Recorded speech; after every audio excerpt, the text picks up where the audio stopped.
High, আমি lettuce. Salad যেমন fresh, আমার ব্লগও তেমন ফ্রেশ। চলো কি কি হয় আজকে জানতে শেষ পর্যন্ত সঙ্গে থাকো। তো প্রত্যেক দিনের মতোই তো সকাল সকাল একটু জল খেয়ে ফ্রেশ হয়ে চা খেয়ে নিলাম। এরপর চলে গেলাম পড়াতে। আর এই দুটো ইয়াররিংস আমি কাল মেলা থেকে কিনেছিলাম।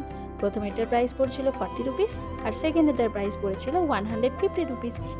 এরপর নিজেকে একটু ফ্রেশ রাখতে হেয়ারটাকে ডিট্যাঙ্গেলিং করে নিলাম। আর জানো তো, নিজেকে ফ্রেশ না রাখলে আমার যেন সারা দিনটাই কেমন ল্যাদ লাগে। আর এরপর চলে গিয়েছিলাম রুমটাকে ক্লিন করতে। আর প্রথমেই তো আমি বেডটাকে ক্লিন করে নিয়েছিলাম। আর জানো, তোমাদের সাথেও কি এমন হয়? আমি কোথাও যাওয়ার আগে একটা জামা বার করতে গেলে যেন 10টা জামাই বার করে ফেলি। কি করব, যতই ভাবি একটাই বার করবো তার হয়ে ওঠে না। এরপর কাল যে ব্যাগটা নিয়ে গেছিলাম সেটাকেও বাগিয়ে ফেললাম। আর জানো তো, আমাদের এদিকে তো মশার ভীষণ উপদ্রব, তাই আমরা তো মশারি ছাড়া একেবারেই রাত্রিবেলা ঘুমোতে পারি না। চলো এবার আমি জামা কাপড়গুলো আলমারিতে গুছিয়ে রেখে ফেলি। তো ফাইনালি আমি রুমটাও ক্লিন করে ফেলেছি, আর সব জামা কাপড়গুলো আলমারিতে তুলে ফেলেছি। আর ইতিমধ্যেই দেখি বাইরে শুরু হয়ে গেছে প্রবল বৃষ্টি। আর এই যে আমার রুমও ক্লিন করা হয়ে গেছে। আর এরপর আমি চলে গেলাম নেক্সট রুমে। আর জানো, এখন তো আমাকে দুটো রুম ক্লিন করতেই হয়, কারণ যেহেতু মায়ের সায়াটিকা পেন, তাই ডাক্তারবাবু মাকে একেবারেই এসব কাজ করতে বারণ করে দিয়েছে। আর গতকাল এই পিলো কভারগুলো ক্লিন করা হয়েছে।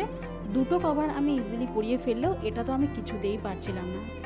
এরপর ফাইনালি অনেক চেষ্টার পর আমি বালিশের কভারটাকে পরাতে পেরেছিলাম। আর এরপর তো আমি ফাইনালি রুমটাও ক্লিন করে নিয়েছিলাম, আর সঙ্গে আমার এই বেডটাও ক্লিন করে নিয়েছিলাম।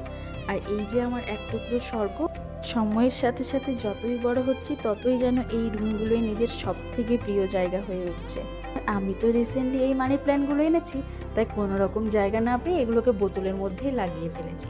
এরপর চলে গেলাম নিচে, একটুখানি ভিজে নেওয়ার পর মায়ের কথা মতো চলে গেলাম দোকানে জিনিস আনতে। এরপর জলখাবার খেয়ে আমি চলে গিয়েছিলাম স্নান করতে।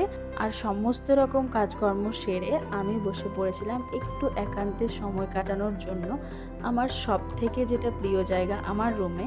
এরপর তো আমি কিছুটা বেদানা খেয়ে নিয়েছিলাম, কারণ রিসেন্টলি আমি ডাক্তার দেখাতে গিয়েছিলাম। সেখানে ডাক্তার বলেছে আমার শরীরে রক্ত একটু কম আছে।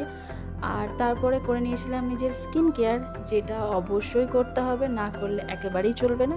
আর আমি তো সেরকমভাবে কিছু করিও না স্কিন কেয়ারে, তো যতটুকু পারি ততটুকুই করি।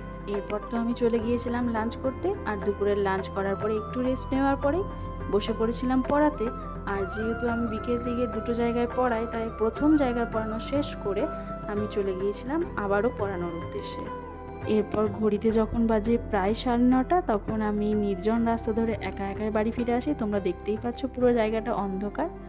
তো চলো আজকের মতো এতটুকুই, আমি বাড়ি ফিরি। আর তোমাদের সাথে আবার নেক্সট ব্লগে কথা হবে।